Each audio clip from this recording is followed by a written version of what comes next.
જય માતાજી મિત્રો, સ્વાગત છે તમારું બધાનું આજના વિડીયોમાં।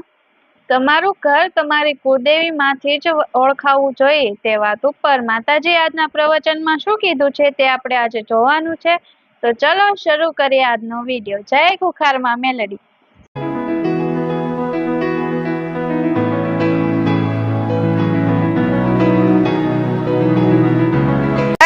ઘેર આવી નારિયેળ વારી અને કલ્લા ને બલ્લા બધું મુકાઈ અને લઈ જાય।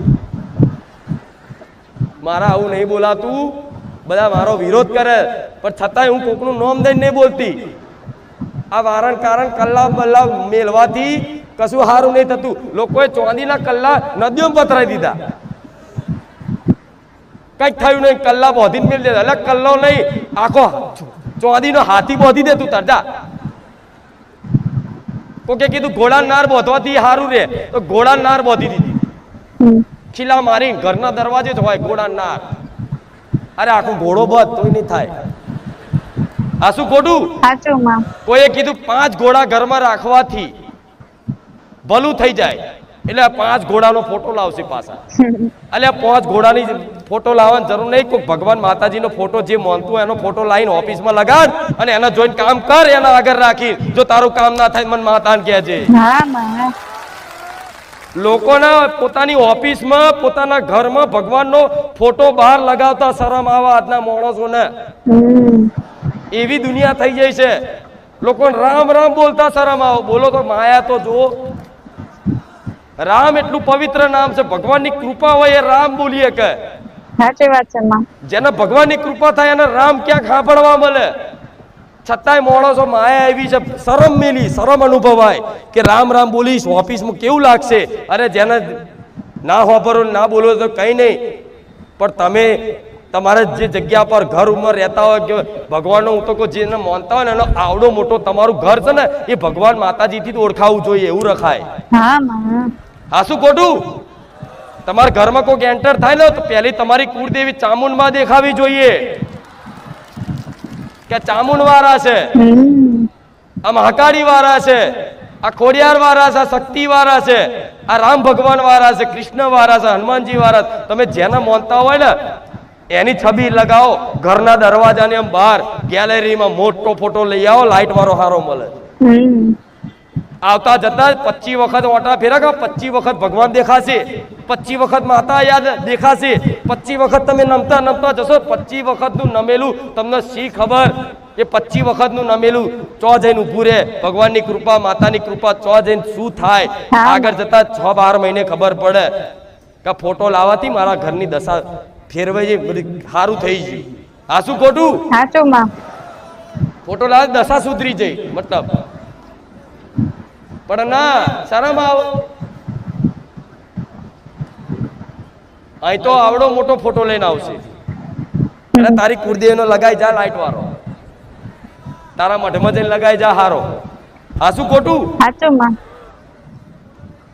હું એવું નહીં કહેતી, લોકોને દેખાડવા માટે નહીં કહેતી, કોકને બતાવવા માટે ના, કોકને બતાવવા માટે નહીં।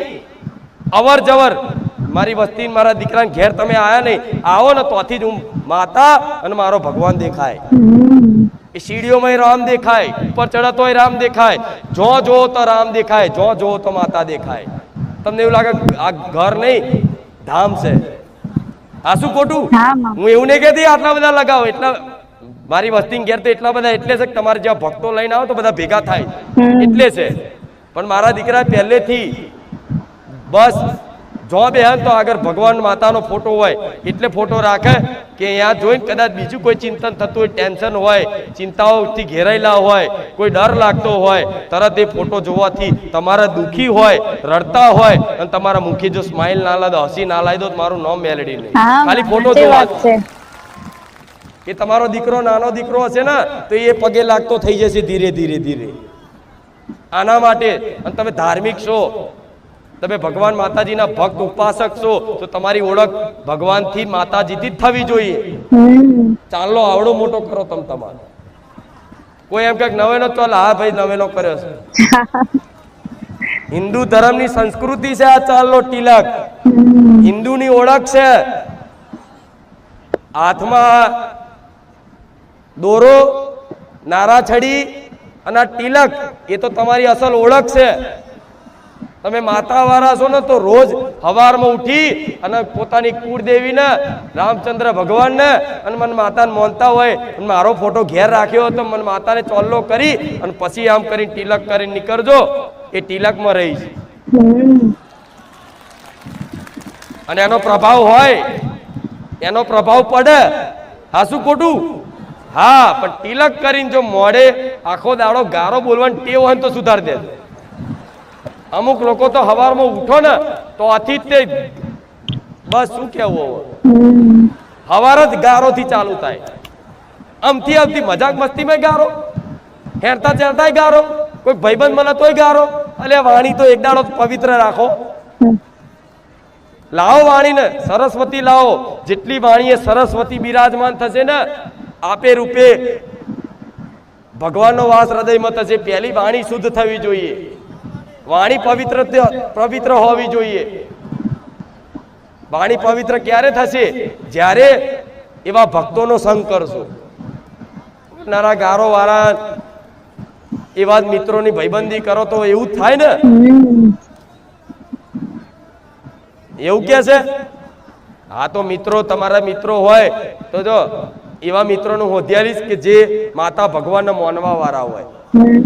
તમારી બેનપણી હોય ને કોઈ તેવી હોધ્યાલી કે માતા ભગવાનને માનતા, તમારે આખો દાડો માતાની ભગવાનની ચર્ચા કરજો રાત દાડો.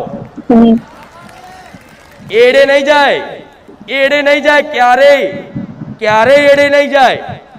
અને ધીરે ધીરે ધીરે ધીરે વાતો કરતા કરતા રામાયણ ને મહાભારતની કથા કદાચ મુખેથી વાર્તા કહેતા ના થઈ જાય ને તો લગીનું મેલેડી નહીં જપું.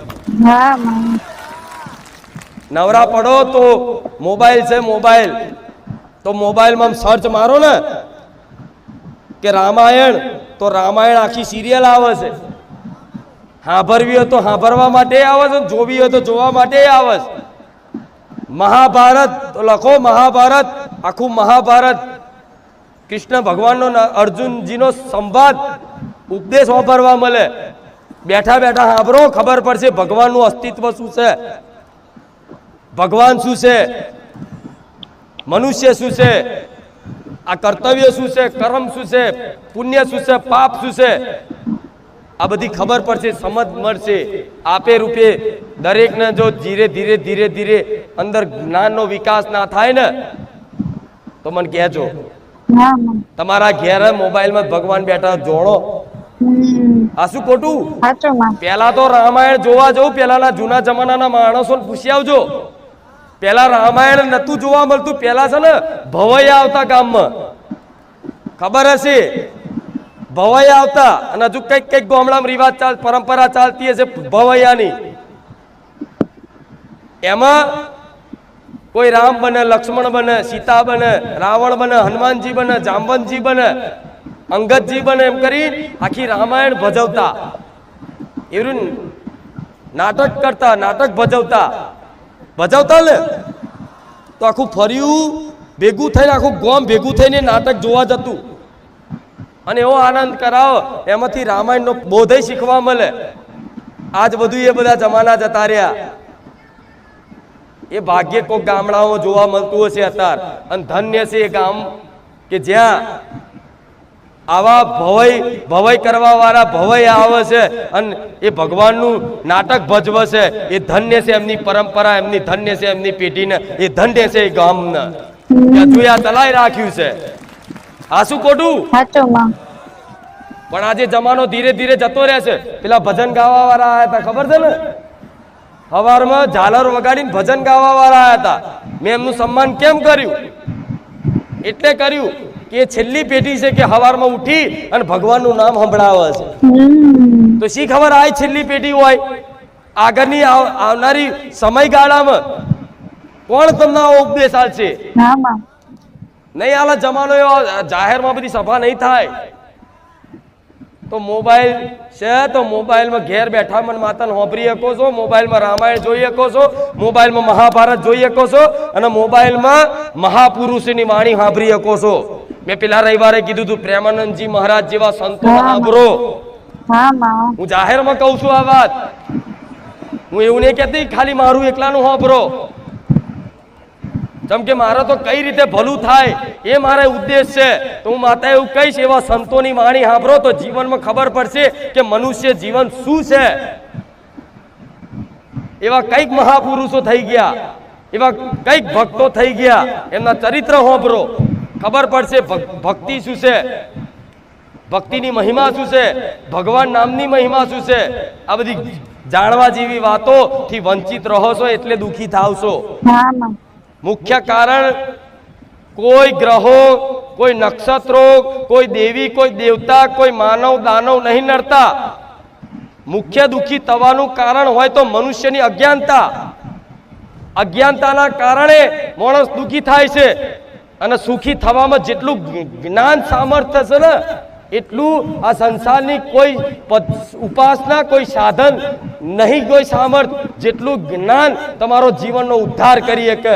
એટલે કહું છું દીકરાઓ, જ્ઞાન જ્યાં મળે ને સારું જ્ઞાન, ત્યાં ધીરે ધીરે ગ્રહણ કરી અને જીવનમાં સાંભળો, અમલ કરો, આવતા જતા રહો. હું ખુખાર મેળવી તો આવીને આવી કાયમ માટે રહેવાની છે.